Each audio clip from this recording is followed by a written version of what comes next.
你會唔會成日覺得自己腰酸背痛，或者其實你好瘦都覺得自己有個肚腩，點減都減唔甩？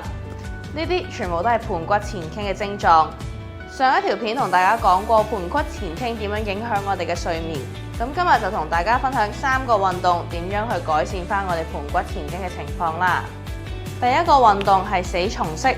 我哋面向上瞓喺地下，雙膝屈起，確保我哋背脊係貼緊地下，左手右腳慢慢交替。第二個運動係臀橋，做嘅時候確保我哋係用臀部發力，並唔係用錯力，用咗上背或者腰部嘅力。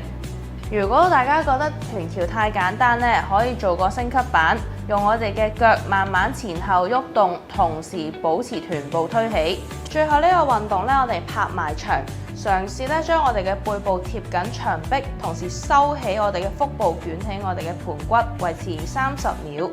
呢個亦都可以有效咁改善翻我哋站姿時候嘅肌肉記憶。